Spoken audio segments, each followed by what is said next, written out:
Lucas capítulo 19. Hay una historia ahí de un señor que se llamaba Zaqueo. ¿Se acuerdan? Bueno, no vamos a predicar de esa historia. Después de Zaqueo, cuando termina la historia de Zaqueo, en el versículo 10, viene una parábola que Jesús cuenta. Es una parábola que se conoce como la parábola de los talentos. Yo he estado enseñando un poquito estos días pasados acerca del tema de esta parábola y quiero retomarlo hoy. Por favor, le voy a pedir su atención tal vez durante unos 40 minutos y como siempre, más que predicar de versículos bíblicos, queremos tomar una historia de la Biblia y extraer algunos puntos, algunos principios que nos puedan ayudar a funcionar aquí en esta tierra, a comprender cuál es la voluntad del Señor para nosotros y a tratar de cumplir con esa voluntad. Esta historia que Jesús cuenta en Lucas 19 es una historia de un hombre que tiene siervos. En realidad la palabra siervo nosotros hoy en día no la manejamos muy bien. En el griego los manuscritos lo que dicen es doulos. Doulos significa esclavo. En realidad nosotros entendemos siervos como empleados, pero en el lenguaje bíblico este hombre tenía esclavos. Vamos a leer la historia primero. Dice: oyendo ellos estas cosas, prosiguió Jesús. ¿Cuáles cosas? Lo que había pasado en la casa de Zaqueo. Prosiguió Jesús y dijo una parábola, por cuanto estaba cerca de Jerusalén, y ellos pensaban que el reino de Dios se manifestaría inmediatamente. Vamos a ubicarnos históricamente. Jesús está subiendo hacia Jerusalén. Pasa por una ciudad que se llama Jericó. En esa ciudad hay un publicano, un cobrador de impuestos muy rico, que se llama Zaqueo, y quiere ver a Jesús. Se sube a un árbol. Cuando Jesús va pasando debajo del árbol, Jesús vuelve a mirar arriba y ve a Zaqueo. Él dice: Zaqueo, date prisa, desciende, porque es necesario que hoy yo pose en tu casa. Zaqueo le hace un banquete a Jesús y a los que van con Jesús, a la comitiva, y como siempre los religiosos murmuran. Dicen: ¿qué clase de maestro es este Jesús que entra a comer a la casa de un pecador como Zaqueo? Zaqueo se levanta en media comida y le dice a Jesús: Señor, si en algo he estafado a alguien, si en algo he defraudado a alguien, yo le devuelvo 4 veces, le voy a devolver 4 veces lo que le robé. Y además voy a tomar la mitad de mis bienes y se lo voy a regalar a los pobres. Jesús no le ha hablado nada de bienes ni de pobres. Es simplemente Zaqueo sabe que él ha sido un sinvergüenza toda la vida y ahora la santidad de Jesús lo impacta y se siente mal. Jesús mira a Zaqueo y le dice: Zaqueo, hoy ha venido la salvación a esta casa. Y toda la gente que estaba afuera aplaude. No aplauden. No aplauden. A los religiosos no les gusta que la gente se salve, les gusta que la gente sea religiosa. Y entonces Jesús empieza a dar una enseñanza ahí y a decir que el Hijo del Hombre, Él, vino a este planeta no a condenar a la gente, sino a buscar y a salvar lo que se había perdido. ¿No le parece maravilloso? Jesús no vino a la tierra a condenar a la gente. ¿A qué vino? A buscar y a salvar lo que se había perdido. Yo no sé usted, pero yo reconozco que yo estaba más perdido que Anduriña. Yo no busqué a Dios. Oiga lo que dice la Biblia, dice: Jesús vino a buscar. Yo oigo testimonios de gente que dice: hermano, si yo buscaba al Señor y lo buscaba, pero el diablo. Bueno, qué dichosos, yo nunca busqué al Señor. Hay gente que dice: yo hermano, yo estaba cansado de pecar cuando vine a Cristo. Qué dichoso. Yo estaba fresquitico y no tenía ningún interés en dejar de pecar. Yo no busqué a Jesús, Jesús me encontró a mí. Él vino a eso, es un experto en buscar, encontrar y salvar a los que estamos perdidos. No anda buscando gente que se cree buena.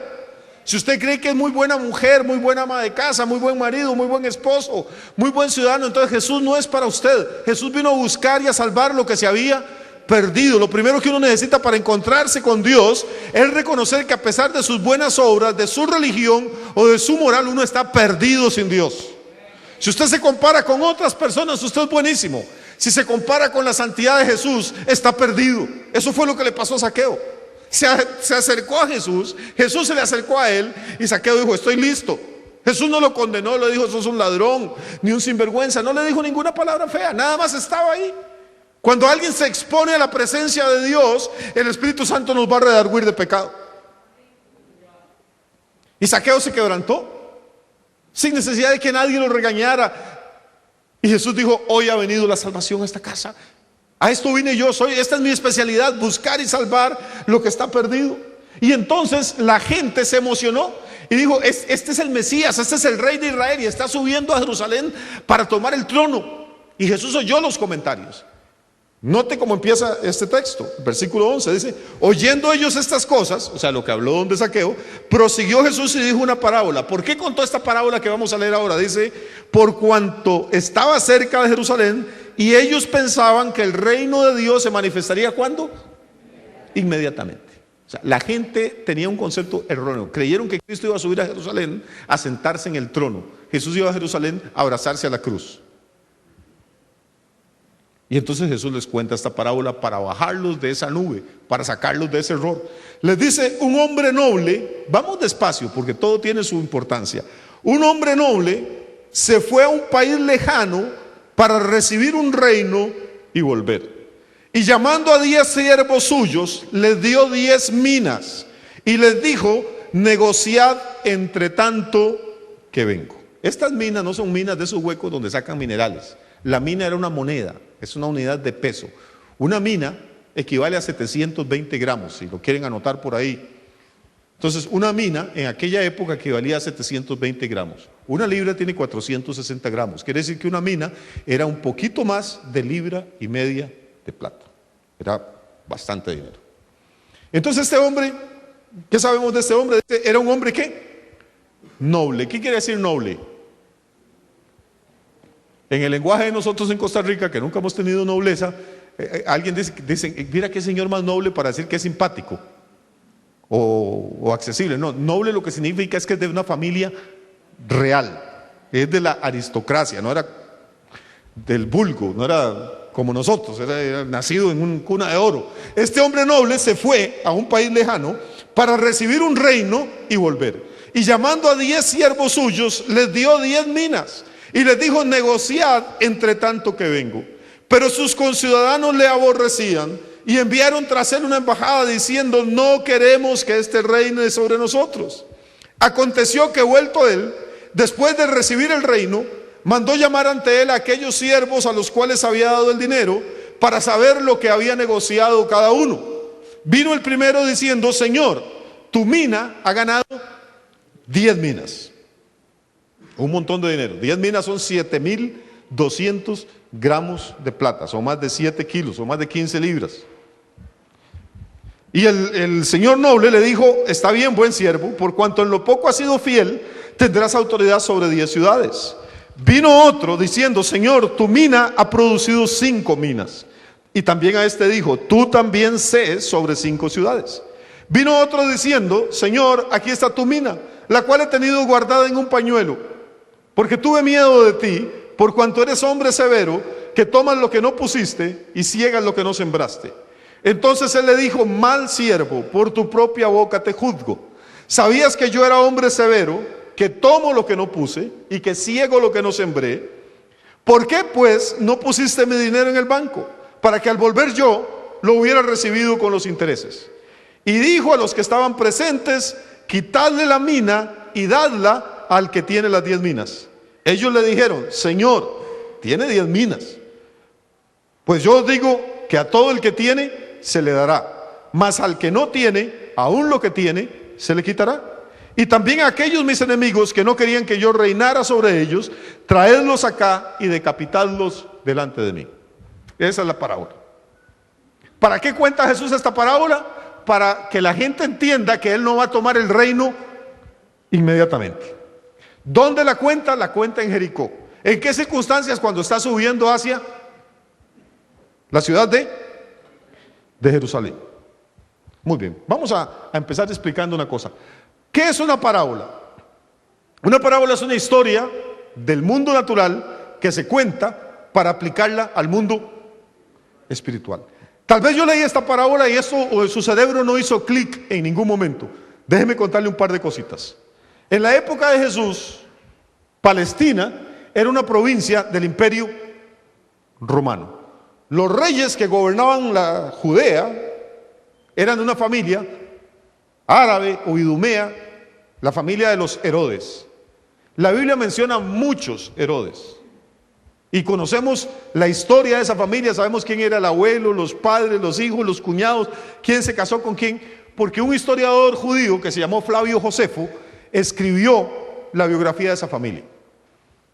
Entonces, tenemos muchos datos acerca de la familia Herodes. Uno de estos Herodes, miembros de esta familia de gobernantes, de una familia noble, de la aristocracia, se conoce o se llama Herodes Arquelao. Póngame atención un toquecito y va a ver que después la situación va a cambiar. Este señor Arquelao, cuando muere Herodes, el anterior, es el sucesor al reino y sus soldados lo aclaman como rey. Pero resulta que, acuérdense que Palestina es una provincia de ¿cuál imperio? Romano. Entonces, sus soldados y el pueblo dicen, bueno, ya murió tu papá, ahora tú eres el sucesor, vas a ser el rey. Pero eso están diciendo los súbditos. Y la autoridad nunca viene de abajo para arriba, sino que tiene que venir de arriba para abajo. Hay una autoridad más alta que el pueblo en ese momento, es la del César en Roma. Entonces Arquelao hace un viaje desde Palestina hasta Roma para entrevistarse con el César y que el César lo confirme como sucesor de su papá. ¿Me estoy explicando? Hello. Recuerde lo que le acabo de contar. La familia Herodes no eran judíos, eran idumeos. Digamos que eran medio judíos. Entonces hay un partido nacionalista en ese momento en Israel que no quiere que un extranjero gobierne sobre Israel, que considera que es una vergüenza y que creen que la muerte de Herodes, del papá, fue una obra de Dios. Dios mató a Herodes porque quiere que sea un judío el que reine sobre los judíos, no un idumeo, no un extranjero. Entonces, cuando Arquelao organiza su viaje para ir a Roma a entrevistarse con el César y que el César lo confirme, este grupo de judíos buscan gente principal, líderes de la nación, sacerdotes, ciudadanos, gente de peso, y hacen una embajada y la mandan a Roma también. ¿Para qué? Para que esta embajada de judíos se entreviste con el César y le diga: César, nombra a cualquier otro rey, pero no a Arquelao. ¿Me estoy explicando hasta aquí o no? Sí. Este es el cuadro político. Cuando Jesús cuenta esta historia, usted y yo no sabemos normalmente de qué está hablando Jesús. La gente que lo está oyendo entienden perfectamente el cuento. Oiga la historia otra vez. Un hombre noble, Arquelao, se fue a un país lejano, Roma, para recibir un reino y volver. ¿La está viendo? Para volver que con una autoridad más alta que la de él, nombrando y diciendo: usted tiene derecho legal a sentarse en el trono. Pero dice, un grupo de sus conciudadanos lo aborrecían y enviaron una embajada atrás de él. ¿A dónde? A Roma. Jesús no está diciendo esto, pero se da por sobre entendido. ¿Por qué? Porque toda la gente que está escuchándolo, todo su auditorio, conoce cuál es el clima político que se está viviendo en ese momento. Cuando usted vive en el contexto, no necesita citar nombres, usted sabe de quién se está hablando. Si yo en este momento digo la señora presidenta, no necesito decir doña Laura Chinchilla para que usted sepa de quién estoy hablando. Pero si estoy predicando en el África o en Noruega y menciono a la señora presidenta, nadie sabe de quién estoy hablando. Entonces voy a decir doña Laura Chinchilla, que es la presidenta de la República de Costa Rica. Entre nosotros no necesitamos meternos en detalles. Con solo que yo diga la presidenta va a venir a Pérez Celedón, todos saben de qué estoy hablando. Eso es lo que está ocurriendo aquí. Todo el mundo conoce la historia. Y mientras Arquelao va a Roma a hacer sus negocios y la embajada judía sale detrás de él, los partidarios de Arquelao se quedan en Jerusalén, en Jericó, en las diferentes ciudades de Samaria, en las diferentes regiones, negociando los intereses de su líder, calmando los ánimos, ganando partidarios, tratando de silenciar a los adversarios. Todo ese es el clima del que Jesús está hablando. Cuando Arquelao vuelve, recompensa. El César le dio el trono. Y cuando él vuelve, recompensa a sus siervos. Pero recuerden que también tiene enemigos que mandaron una embajada detrás de él. Y por eso esta parábola diciendo: y a los que no querían que yo reinara sobre ellos, tráiganlos y decapítenlos, córtenle la cabeza delante de mí. Entonces Jesús lo que está tomando es algo que todo el mundo sabe, una historia común y corriente del mundo natural, la situación política y social de su comunidad, y ahora lanza una aplicación espiritual. En esto es lo que consiste una parábola. ¿Estamos claros hasta aquí? ¿Sí? Okay. Esa es la aplicación literal, histórica. Ahora yo se la voy a poner desde cuál es la aplicación espiritual. La aplicación espiritual es un hombre noble. Ahora quite aquel lado y ponga a Jesús. Se fue a un país lejano, quite Roma y ponga el cielo. Para recibir un reino. Lea la Biblia. Dijo el Señor a mi Señor, siéntate a mi diestra. Eso es lo que Jesús está haciendo ahorita, reinando. Pero no se va a quedar en el trono siempre, para recibir un reino y volver. Entonces esta parábola está hablando de la segunda venida de Cristo. Yo no sé, amigos, si usted sabe eso, no lo sabe, pero el Cristo que caminó hace 2000 años en este planeta, el Cristo que los hombres rechazaron, crucificaron y sepultaron, Dios lo resucitó de los muertos y le dio un nombre que es sobre todo nombre, para que en el nombre de Jesús se doble toda rodilla, en los cielos, en la tierra y debajo de la tierra. Si a usted le gusta que Jesús reine, Jesús va a reinar, y si a usted le disgusta, a Jesús lo tiene sin cuidado. Igual es el rey, igual va a volver. Pero la historia no termina en que él se fue a recibir un reino y volver. Mientras él se iba al reino y volvía, algo tenía que estar ocurriendo aquí en la tierra. ¿Qué es lo que estaba ocurriendo? Antes de irse, él había llamado a sus siervos y les dio talentos, les dio recursos y les dijo: negocien mientras tanto yo regreso. ¿Qué es la iglesia de Cristo? Son los hombres y las mujeres que han sido redimidos por la sangre de Jesús y que están negociando para el reino de Dios, que están usando sus dones, sus habilidades, sus talentos, sus capacidades para generar incremento en el reino de Dios, para producir en el reino de Dios. Uno de los errores más grandes que se ha cometido en la iglesia es creer que lo que Dios está interesado es en salvar almas, nada más. Note que Jesús dijo en Lucas 19:10, la última frase que dijo en la casa de Zaqueo: el Hijo del Hombre vino a buscar y a salvar lo que se había perdido. No dijo los que se habían perdido, sino lo que se había perdido. No dice que vino a buscar y a salvar las almas que se habían perdido, como dicen los evangélicos. No, Cristo vino a salvar lo que se había perdido. ¿Qué se había perdido? Se había perdido todo el planeta. Vivimos en un planeta dominado por el pecado, una cultura dominada por el pecado. Y Cristo vino a redimir todo esto, no solo gente. Cristo va a cambiar la situación. Eso es el reino de Dios. El reino de Dios es algo mucho más grande que una iglesia. El reino de Dios es un espíritu de conquista. Es entrar, tener celo por las cosas de Dios y entrar a decir: la música puede ser redimida para Dios, el teatro puede ser redimido para Dios, el cine, la moda, la literatura. Podemos hacer cosas excelentes, no evangélicas ni religiosas, pero hacerlas para la gloria de Dios. Al evangélico eso no le importa. El testimonio del evangélico: el Señor salvó mi alma. Yo conocí a Cristo hace 19 años, 7 meses, 4 días, 6 horas y 3 minutos. Bendito sea Jehová. ¿Cuándo me iré a morir para ver al Señor? La iglesia se convirtió en una agencia de viajes donde usted compra tiquetes one way. Para mucha gente la iglesia es como la sala de espera del aeropuerto. Están esperando que venga la pelona y se los lleve, nada más. Aquí en la tierra no sirven para nada, no estudian, no trabajan, no producen. Pero si usted nota esta parábola, el énfasis de esta parábola está en que el reino de Dios es un reino donde Dios espera productividad. A cada siervo, en esta parábola dice que llamó a 10 de ellos y a cada siervo le dio una mina, le dio 720 gramos de plata, le dio 1,5 kilos de plata, perdón, 1,5 libras de plata. Y les dijo: hagan negocio, a mí no me importa que negocien. No les dijo: compren ovejas o compren frutas o compren vino. Negocien, cada uno use su creatividad, su inteligencia, use los recursos que yo le he dado y cuando yo venga nos vamos a sentar a hacer cuentas. ¿Estamos de acuerdo hasta aquí? Entonces aquí hay varias cosas, varios principios que vamos sacando. Uno es que hay una tensión escatológica en toda esta historia. Hay una inminencia. Jesús dice: yo voy a volver. Y mientras yo vuelvo, ustedes no pueden esperarme cruzados de brazos. No pueden esperarme sentados en una banca de una iglesia o en una silla oyendo misa, oyendo el culto. Yo estoy esperando que ustedes negocien, que hagan algo. ¿Cuánta gente conoce usted en las iglesias que están negociando para el reino de Dios? Que tienen talentos para la matemática, para el cómputo, para la música, para el arte, para la escritura.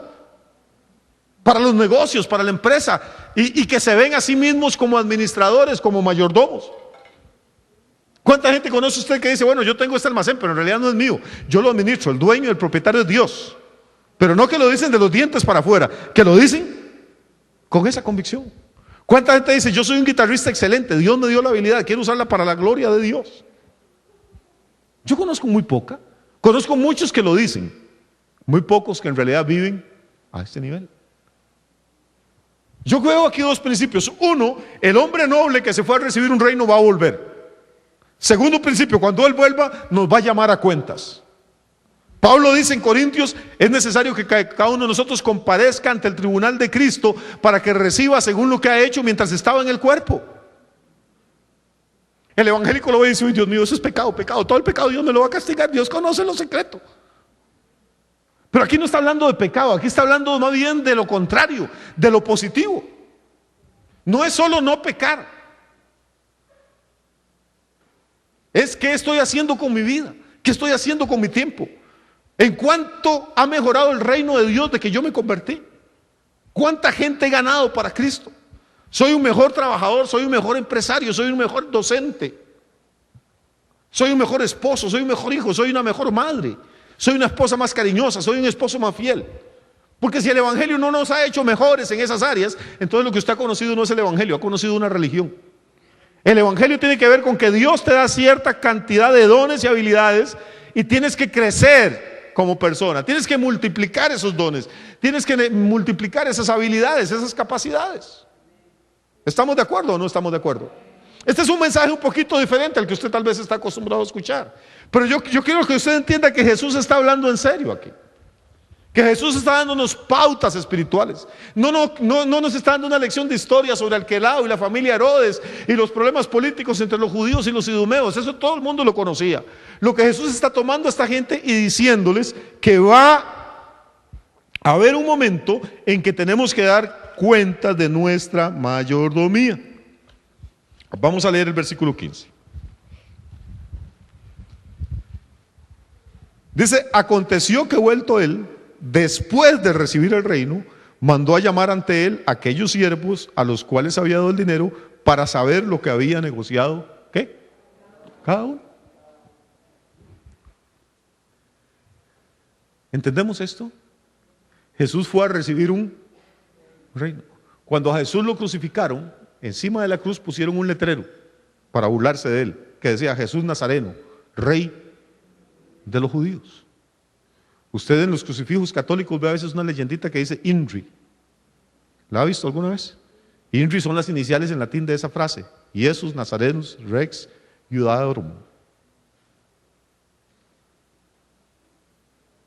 Pilato le puso ese rótulo burlándose, pero Pilato no tiene autoridad sobre Jesús. Jesús le dijo, ninguna autoridad tendría sobre mí. No es Pilato el que va a decir que Jesús es rey, es el Padre Celestial el que lo levantó de los muertos, lo subió al cielo, lo sentó a su diestra, le dio un nombre que es sobre todo nombre y lo ha declarado Rey de Reyes y Señor de Señores.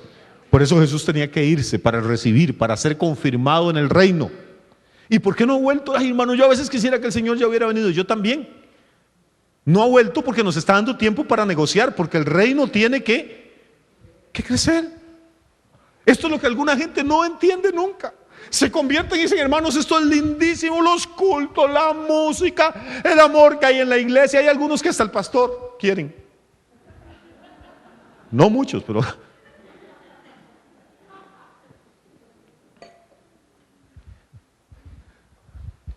Pero eso no es el chiste es negociar. El chiste es ser productivo y productiva en el reino. Una vez Jesús tomó atrás de su círculo íntimo a Pedro, a Juan y a Jacobo, los apartó de los otros 9 discípulos y dijo, vamos a orar, y se los llevó al monte Tabor. Y cuando estaban en la cima del monte, dice la escritura que de pronto el rostro de Jesús empezó a brillar como el sol a mediodía. Imagínense el susto de Pedro, Juan y Jacobo. Tener un amigo con el que ha compartido, ha comido, un amigo de unos 33 años de edad, y de pronto estar conversando con él y ver que el rostro empieza a brillarle más que el sol. Una cosa es decir eso y otra es estar usted ahí, el susto que se lleva. ¿Qué es lo que está ocurriendo? En realidad no es nada extraordinario. Lo que está ocurriendo es que la gloria del Padre que habitaba en Jesús se empieza a mostrar. La vida de Jesús fue un completo milagro. Para mí el milagro no es que haya sanado enfermos, ni haya liberado endemoniados, nadie haya curado leprosos. El milagro es como toda esa gloria que había dentro de Jesús no se manifestaba constantemente. El esfuerzo que tenía que hacer Jesús para verse como un hombre común y corriente. Algunas veces, por ejemplo, dice que una mujer con flujo de sangre le tocó el borde del manto en medio de una muchedumbre y Jesús paró y dijo: ¿quién me tocó? Y Pedro lo regaña y le dice: Señor, todo el mundo te ha tocado, todos nos oprimen, nos aprietan, nos estrujan. ¿Por qué preguntas quién te tocó? ¿Cómo vamos a saber quién te tocó? Eso dijo: no, alguien me tocó diferente, yo sentí que salió poder de mí. O sea, Jesús tenía el control de ese poder, tenía el control de esa gloria que había en él. Y ese día dejó que saliera un poco.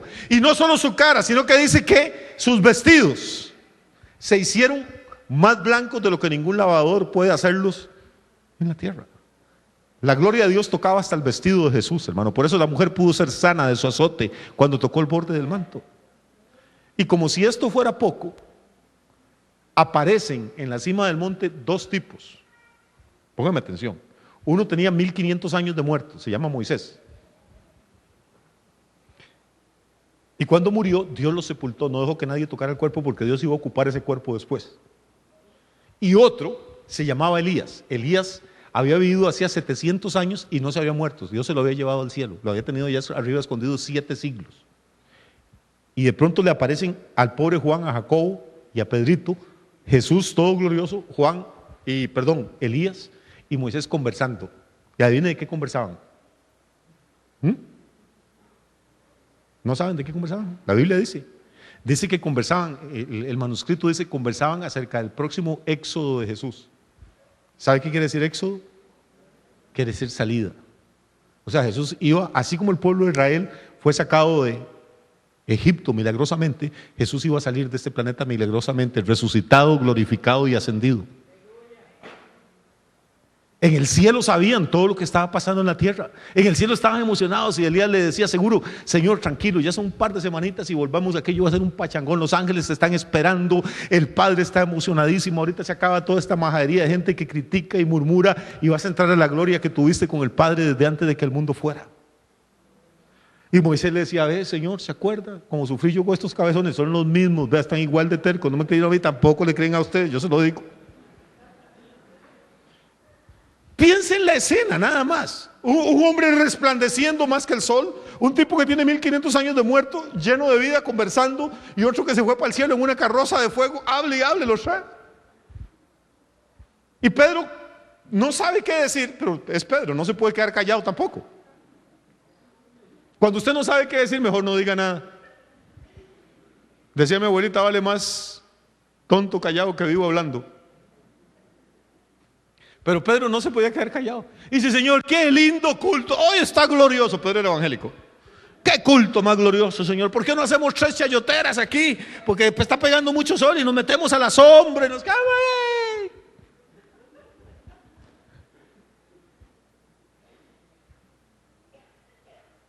Y en eso se oye una cuarta voz, ya no la de Jesús, ya no la de Elías, ya no la de Moisés, sino que habla una voz desde el cielo. Y le dice: Pedro, cállese. Es ese que está ahí, es mi hijo amado, yo me complazco en él, óigalo a él. O sea, no oiga a Elías, no oiga a Moisés, cállese usted, oiga a Jesús. ¿Entendió esto, amigo? Lo que el Padre quiere es que usted oiga a Jesús, no a San Martín de Porras, no a San Gabriel Arcángel, no al pastor Yamil, no al sacerdote tal. Oiga la voz de Dios. No solo de pan vive el hombre, sino de toda palabra que sale de la boca de Dios. No crea lo que todo el mundo dice, cerciórese por usted mismo, por favor.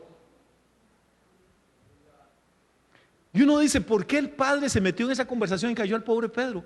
Pobre Pedro, todo el mundo lo regañaba. Pedro es la única persona en la historia que lo han callado las 3 personas de la Trinidad. Un día Jesús dijo: vamos a Jerusalén para que me crucifiquen. Y Pedro lo llamó aparte y dijo: Señor, usted lo que está mal de la cabeza, está estresado. ¿Cómo va a dejar que lo crucifiquen? No, mejor vámonos para cualquier lado.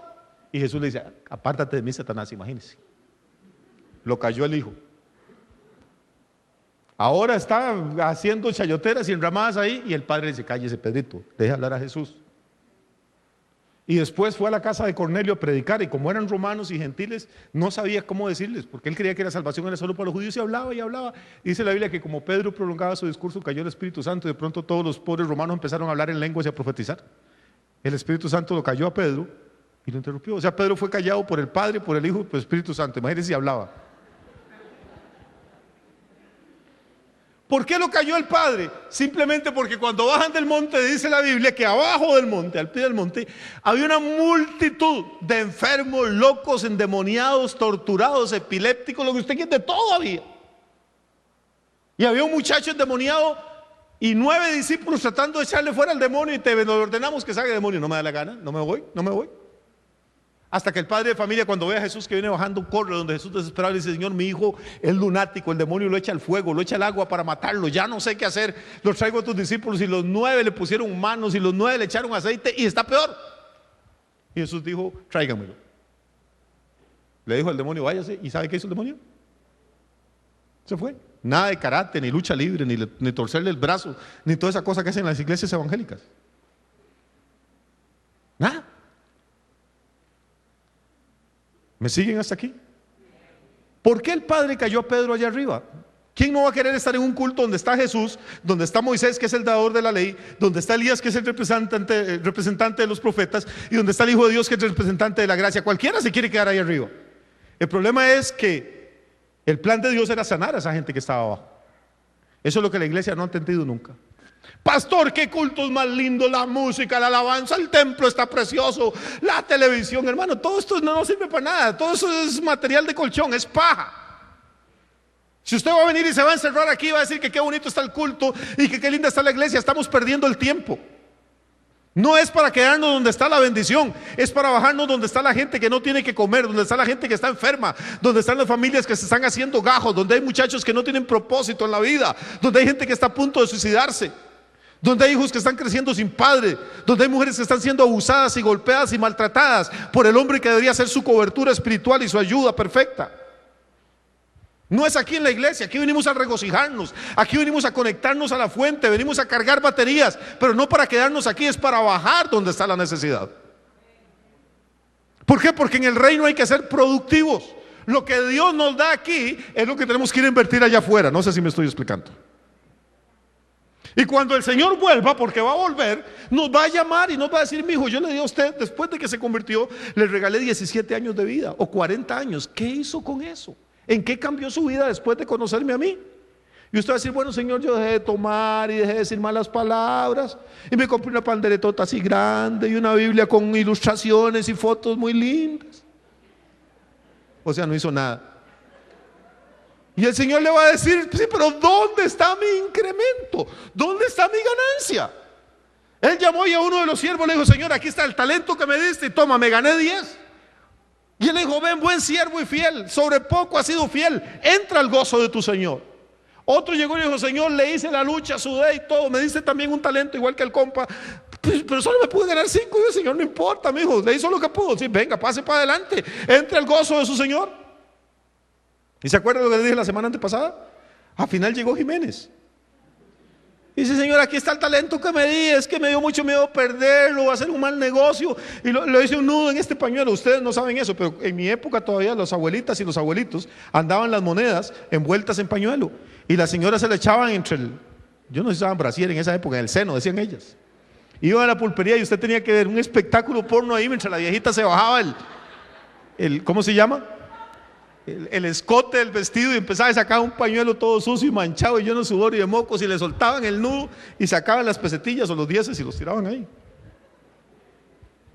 Yo nací cuando no había tarjetas de crédito todavía, hermano. Así era como funcionaba esto. Entonces, cuando este señor dice que él amarró el talento de un pañuelo, yo entiendo.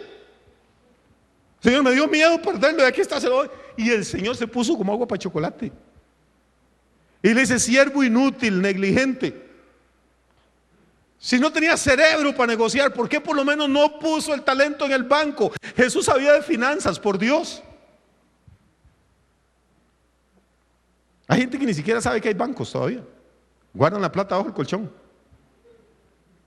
¿Por qué le dice el Señor? Porque si lo hubiera puesto en el banco, por lo menos los intereses, yo hubiera recibido más. Hermano, póngame atención a esto. Jesús esperaba, si usted no es el mejor negociante del mundo, por lo menos espera recibir intereses. Jesús espera un incremento. Jesús espera tener una ganancia con usted.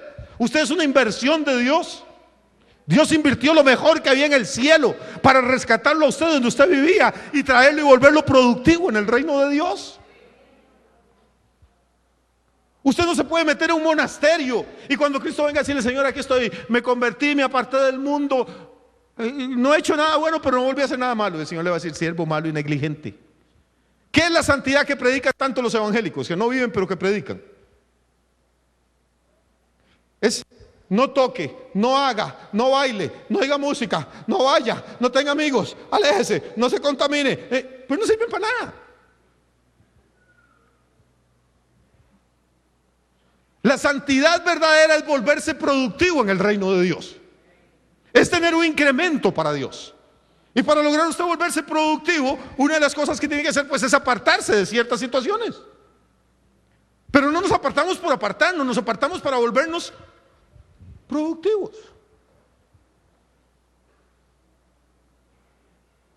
Cuando esta iglesia estaba empezando, Dios me permitió evangelizar a un muchacho, una amistad de la calle, y se convirtió con todo su corazón, y él le quería hablar de Cristo a todo el mundo. De hecho, le hablaba a todo el mundo. Y como a los 3 meses de convertido llegó, pero enojado, y me dice: Yamel, yo no sé qué es lo que pasa. Le digo: ¿qué fue? Me dice: yo le hablo de Cristo a todas mis amistades. Me dice: pero nadie me hace caso, nadie se quiere convertir. Y entonces empecé a hablar con él, y por qué, y cómo. Y claro, entonces me contó que se iban a unos helechales que había allá por lo que ahora es el barrio de la Cooperativa, o a un lote que había detrás de lo que ahora es la Laguna de Oxidación. Se iba a fumar mota con ellos. Y cuando ya estaban bien empatinados, entonces les empezaba a hablar de Cristo. Y mira qué raro, nadie me cree.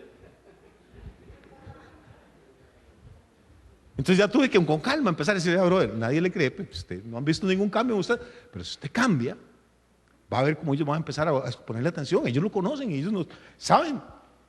Y me dice: ¿será eso? Y le digo: eso es. Empezó a producir para el reino, empezó a llevar gente. ¿Saben quién es ese amigo? Se llama Luis Ramiro, lo enterré hoy.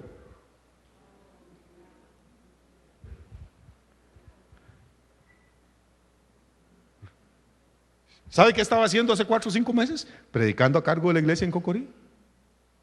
Entonces nos apartamos de algunas cosas, no porque somos mejores que nadie, nos apartamos para volvernos productivos en el reino de Dios. Si usted se aparta y no produce nada, pues nada está haciendo, hermano. Es un religioso más. Dios espera, no importa si usted le da 5 minas de ganancia, no importa si le da 2, no importa si le da 10, o no importa si le da por lo menos los intereses, pero Él espera algo de nosotros, algún servicio. ¿Qué está haciendo usted para Dios? ¿Dónde están sus talentos? ¿En qué invierte su dinero? ¿En qué invierte su tiempo? ¿Cómo pone usted su profesión, su estudio al servicio de Dios? Pastor, es que yo ahora no puedo hacer mucho, estoy ocupado en la universidad. ¿Cómo que no puede hacer mucho? Dios lo tiene en un entorno donde hay cientos de jóvenes y señoritas, futuros profesionales. Usted puede influir en esa gente montones. Dentro de 10, 5 años esa gente van a ser los líderes de esta comunidad, van a estar ganando dinero a chorros. Usted puede haberlos ganado para Cristo.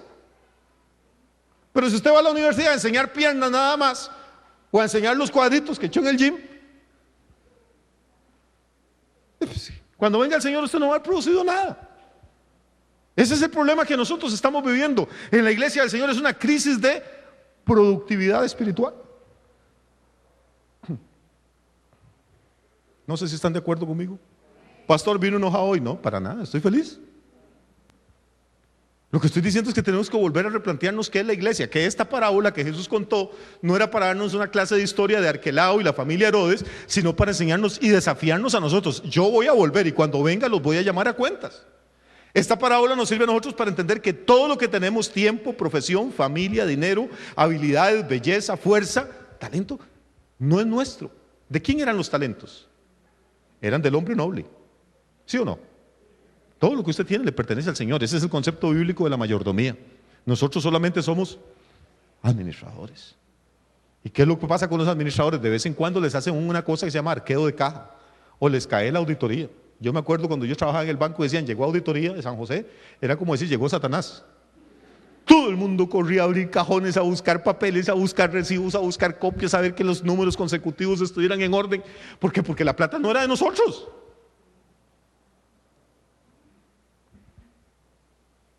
Pues hermano, tengo excelentes noticias para usted. El Señor va a venir y le va a hacer auditoría. Va a venir y decir: venga, dice el profeta Isaías, venir luego y estemos a cuentas, hagamos números. ¿Qué hizo usted con su vida, hijo?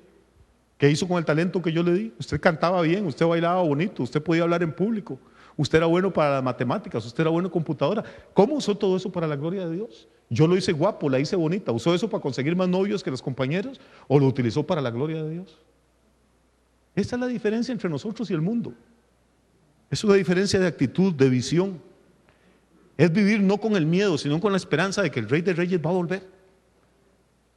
Ahora, ¿por qué eso no nos da miedo? ¿Por qué nos da esperanza? Porque oiga lo que dice Jesús. Al que ganó 10 minas, ¿qué hizo Jesús con él? Le dijo, te voy a dar autoridad sobre 10 ciudades. Y a otro que ganó 2 minas le dijo, te voy a dar autoridad sobre 2 ciudades. Y al que le escondió en un pañuelo, ¿qué le dijo? Nada, no le dio autoridad, pero ni sobre un barrio. Y esto me lleva a mi penúltimo punto en esta noche. ¿Cómo se imagina usted que es el cielo? Esto que voy a enseñar ahora no es doctrina, es mi opinión personal y puede estar equivocada. Yo tengo un concepto del cielo tan diferente al que tiene la gente, pero tan diferente, y yo les he contado esto varias veces. Esto viene de un trauma de mi infancia, de una infancia bastante traumática. Mis papás siempre, desde que yo tengo uso de razón, han vivido frente a la escuela Daniel Flores, contiguo al beneficio que antes llamaba Neverman y ahora se llama El Café.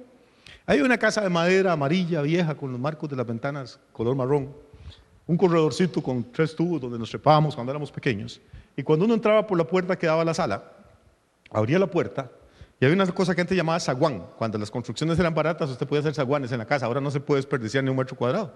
Era como un corredor largo que no servía para nada, y al fondo del zaguán, al puro frente, en la pared del frente, había un cuadro de este vuelo, y como el alto mío, de la Santísima Trinidad. Ese cuadro era el lugar santísimo de mi casa. Y no sé quién tomó esa foto de la Santísima Trinidad, pero una foto espectacular. En el centro estaba Jesús con una barba, pelo largo y una cruz todavía al hombro, una cruz de madera agarrada aquí. No sé si alguno vio alguna vez esa estampa. A un lado de Jesús estaba el Padre Celestial, que era un viejito que ya estaba en las últimas, con un barbón blanco. Estaba listo como para inyectarle vitaminas. Y en el centro de los dos había una paloma grandísima que se suponía que era el Espíritu Santo. Debajo de los 3 estaba un globo terráqueo. Debajo del globo terráqueo había como 4 o 5 nubes, no recuerdo ahorita cuántas eran. Y en cada nube había una cosita cachetona, cachetes rosaditos y unas nalgotas, lo más lindo, y con una mantilla. Y uno tenía una flauta, una corneta, el otro tenía un arpa, el otro no sé qué tenía, una pandereta. Y esos eran los ángeles. Y yo recuerdo que en algún momento de mi vida yo le tenía pánico a esa cosa, porque el Padre lo estaba viendo a uno así para abajo, y Jesús también. Y en algún momento de mi vida yo le pregunté a mi mamá, que era la experta en asuntos espirituales, mi papá no tanto, y le pregunté a mi mamá qué era eso, y me dijo que eso era el cielo. Y usted sabe cómo es uno chiquillo, que hace un montón de, a todo le hace número. Y entonces mi mamá me explicó que si uno se portaba bien y le hacía caso a la mamá y al papá y hacía la tarea en la escuela y todo, cuando se moría, iba a ese lugar tan lindo. Y a mí el lugar no me parecía lo lindo para nada. Y entonces yo le pregunté a mi mamá, mami, cuando uno se muere, ¿y qué va a hacer ahí? Y mami me dijo, bueno, si uno se porta bien, entonces uno muere, el Señor lo pone en una nube y le da algún instrumento de música. Imagínate, a mí qué tortura, yo soy sordo, yo no distingo una nota mayor de una menor. A mí me encanta la música, pero eso no fue el talento que Dios me dio, definitivamente. Y entonces uno se muere, Dios lo pone en una nube y le da algo, o corneta, o tambor, o pandero, algo, porque o un arpa. La arpa estaba como de moda en esa época. Y entonces yo le dije a mi mamá, ¿y qué hace uno? Y dice, usted empieza a alabar a Dios y a tocar. Y le digo, ¿y cuánto tiempo? Y ahí fue donde mi mamá me mató, me dijo que eso duraba una eternidad. Yo en esa época iba a tener 5 o 6 años, no más que eso, pero no era nada tonto. Y cuando a mí me dijeron que si yo me moría y me portaba bien, Dios me iba a llevar y me sentaba en una nube y me daba una corneta para pasar soplando. Ahora, si a usted le dicen que un día o que un año juega, yo me apunto. Ya 100 años es pesadito el asunto. 1000 años. 1.000.000 de años ustedes, y con razón los ángeles estaban cachetones, dándole a esa cosa. 1.000.000 de años. Y al 1.000.000 de años usted decía, Dios, ¿y ahora qué sigue? Dios, siga soplándome. Ese mismo día, yo todavía no tenía cuerpo, pero ya tenía la mentalidad. Yo dije, voy a hacer cualquier cosa en esta vida para que no me manden aquí. Y entonces apenas cumplí 14 años, empecé a caminar contravía, a hacer todo lo que me decían que no tenía que hacer. Yo no me imagino un castigo más grande que Dios lo mande a uno, hermano. Piense, usted piense nada más. 50 millones, ¿usted sabe cuánto es eso? ¿Tiene idea cuánto son 1 millón de años? Los españoles descubrieron América hace 500 años apenas. Y usted debe y sople, y el de la parte desafine, y el otro. Y no hay nada más que hacer. Esa es la idea que los evangélicos tienen del cielo. Y los católicos. ¿Y qué vamos a hacer allá arriba? Discutir de teología con Agustín de Hipona y Santo Tomás de Aquino. Ay, hermano, qué lindo. Y cuando yo me muera voy a ir al cielo y le voy a preguntar a Pablo. Bueno, sí, hermano, pero Pablo lo que vivió en esta tierra fueron 50 años. Digamos que le regale otros 50 allá arriba conversando. ¿Y después qué hace? El cielo es otra cosa, hermano. La gente cree que el cielo es como una bodega llena de gasparines, de fantasmistas amistosos. Y que Dios cuando uno se muere le da una túnica y usted anda flotando. No. Dios lo va a resucitar a usted de los muertos. Dios le va a dar un cuerpo de gloria como el que tiene Jesús ahora. Usted no va a vivir en la eternidad como un fantasma. Va a vivir como un hombre o como una mujer con un cuerpo que no se va a arrugar, que no se va a deteriorar, que no va a conocer la enfermedad, ni la vejez, ni la muerte. Va a tener la mente de Cristo. Usted fue creado a la imagen de Dios. Todo recuerdo del pecado va a ser borrado. Usted va a tener una mente creativa. Piense por favor un momento. Dice que al que le ganó 10 talentos le dio autoridad, no dice que le dio 10 nubes, le dio autoridad sobre 10 ¿qué? Ciudades. ¿Cuántos millones de creyentes cree usted que va a haber en la eternidad? Desde el Antiguo Testamento, los millones que no alcanzarían las ciudades de este planeta. ¿Sabe qué creo yo? Que Dios creó un universo infinito, lleno de miles de millones de mundos, de planetas y galaxias. Y que Dios no lo va a meter esto en un cuarto a que se aburra toda la eternidad. Ese universo Dios no lo creó en vano. Ahora nosotros no podemos ir en ningún cohete a ninguno de esos planetas. Con costo llegamos a la luna. Las leyes de la física nos lo impiden. La falta de tiempo nos lo impide. Pero si el universo es infinito, Dios nos va a dar toda la eternidad, hermano, para llenarlo del conocimiento de la gloria de Él. Habrá hombres y mujeres a los que Dios les dé autoridad sobre 10 planetas o sobre 10 galaxias. A otros que fuimos medio chapas, tal vez nos dé un pedazo de luna o asteroide por ahí. Bueno, maneje eso y me lo cuida bien. Yo me imagino el cielo como una eternidad de crear, de diseñar, de soñar, de ser como Dios. Eso es lo que dice la Biblia. El árbol de la vida que perdimos en el huerto del Edén va a estar otra vez ahí en el centro del paraíso de Dios. Y creo que ese universo va a tener una ciudad capital que la Biblia dice que se llama la Nueva Jerusalén. En Isaías capítulo 60 el profeta tuvo una visión y dice que esa Nueva Jerusalén, que mide 100 y pico de miles de kilómetros de oro puro, dice que él vio gente que entraba y salía y dice: ¿quiénes son esos que vuelan como palomas a tus ventanas? Va a haber miles de hombres y mujeres viniendo, dando reportes de todos los lugares del universo, diciéndole: Dios, las cosas van de mayor en mejor, la gloria tuya está llenando nuevos lugares. Pastor, ¿está soñando? No, no estoy soñando. Lea el libro de Job. Dice que un día vinieron a presentarse delante de Dios, ¿quiénes? Todos los hijos de Dios. Y Dios les pidió cuentas a cada uno. Y había uno que estaba encargado de este planeta, se llamaba Satanás. Y Dios le dijo: ¿de dónde viene Satanás? Y Satanás le dijo: de rodear la tierra y de andar por ella. A él le había sido asignado este planeta. Cristo le quitó la autoridad. Pero ese día no vino Satanás, dice: vinieron todos los hijos de Dios. Yo creo que en la eternidad vamos a tener reuniones como esas, pero sin Satanás. Van a venir hijos e hijas de Dios de todo el universo. Dios les va a decir cómo van las cosas. Y usted va a dar reportes espectaculares de lo que Dios le está haciendo. No pierda el tiempo ahora. Por eso tenemos que llenar nuestra mente de cosas positivas. Por eso hay que estudiar, hay que aprender. Un día usted se va a sentar a gobernar. ¿Sabe qué dice Pablo? Dice: hermanos, cuando haya pleitos entre ustedes, no se demanden unos a otros. No vayan a los tribunales humanos. Piensen que un día ustedes van a tener que juzgar a los ángeles. Ese es el potencial que usted tiene como hijo de Dios. Un día usted se va a sentar a juzgar a los ángeles que se rebelaron contra Dios. Eso es lo que Dios espera de ustedes. Usted es un hijo o una hija de Dios, está hecho de una materia extraordinaria. No puede desperdiciar su vida como la desperdicia el resto de la gente. No importa lo pequeño que sea el talento que usted tiene, úselo para la gloria de Dios. Traiga incremento al reino.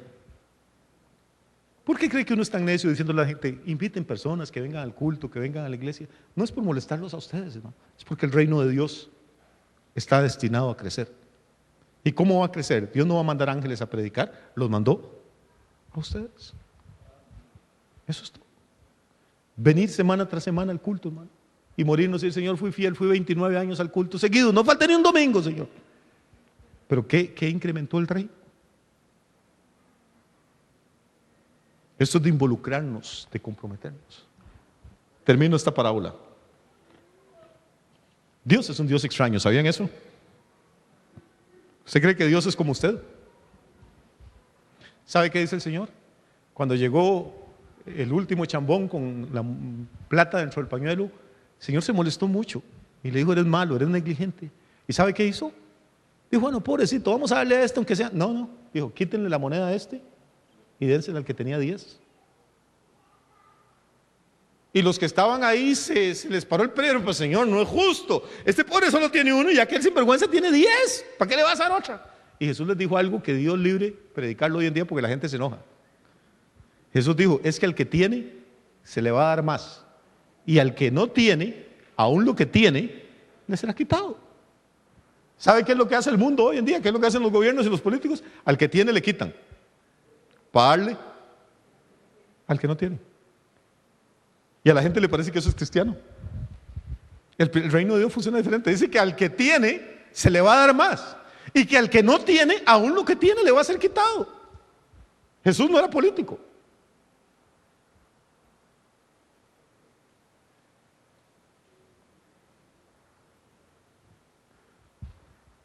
El reino de Dios funciona con leyes diferentes. Alguien me enseñó a mí un principio hace muchos años. Yo creo que yo no era cristiano todavía. Alguien me dijo, cuando usted quiere que alguien le haga un trabajo bien hecho, no busque el que está desocupado, busque el que no da abasto con el trabajo. Porque el que está desocupado por algo nadie le da trabajo. Y el que tiene mucho por algo es que tanta gente lo está buscando. Entonces al que no tiene trabajo no le van a dar, y al que tiene le van a dar más. Si usted tiene 2 hijos, le da 1.000.000 de colones a cada uno, y usted ve que el que tiene 1.000.000 de colones sale y compra ropa de segunda y empieza a pulsearla, tocando puertas y vendiendo. Y al que le da el otro 1.000.000, usted lo ve que se va con los amigos todos los sábados a beber guaro hasta que viene con los ojos como un conejo de California, rojos en la madrugada. Y un año después, al que usted le había dado 1.000.000, y dice, papá, Dios me ha abierto puertas, ya no doy abasto, necesito comprar un carro porque tengo tantos clientes, ¿por qué no me das un par de milloncitos? Para expandir el negocio. Y el otro viene y dice, papá, viera cómo ha subido el costo de la vida, el guaro carísimo, la cerveza carísima, ¿por qué no me ayuda? Voy a gastar todo el 1.000.000. ¿A cuál le va a dar plata? ¿Al que tiene o al que no tiene? Al que tiene le va a dar más, hermanos, seamos honestos. Así es como funciona el reino. Nosotros vivimos en una cultura del pobrecito. Ay, pobrecito no tiene. Ay, pobrecito. Tenemos que aprender a recompensar el éxito, a recompensar el trabajo, a recompensar el esfuerzo. Tenemos que aprender a honrar a los hombres y las mujeres que se esfuerzan, que son productivos en su vida, en su familia, en el reino. Y tenemos que despertar a los que no están produciendo para que produzcan, para que no tengan que vivir de la caridad de los demás, sino que puedan oír de labios del Señor, ven buen siervo y fiel, sobre poco has sido fiel, sobre mucho te pondré.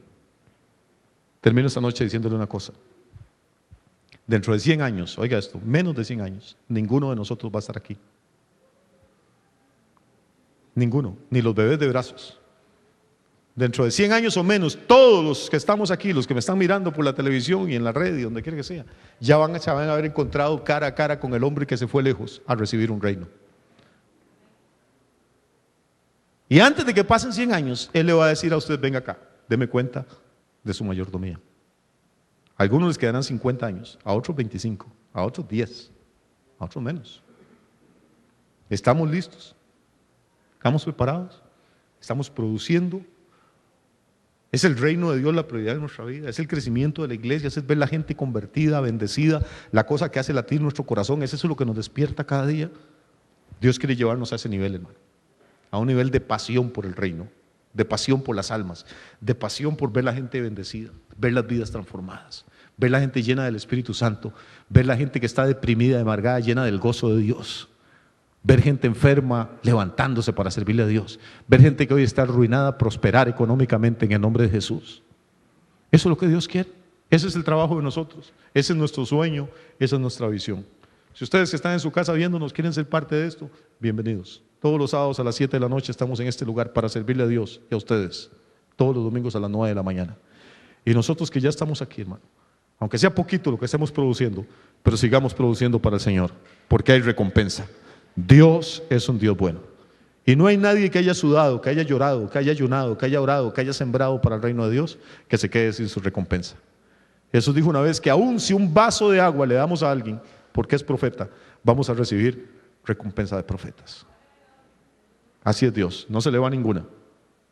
Usted tal vez dice, pastor, pero es que yo no soy un gran predicador, ni soy un multimillonario, ni yo soy un hombre y mujer común y corriente, como todos lo somos.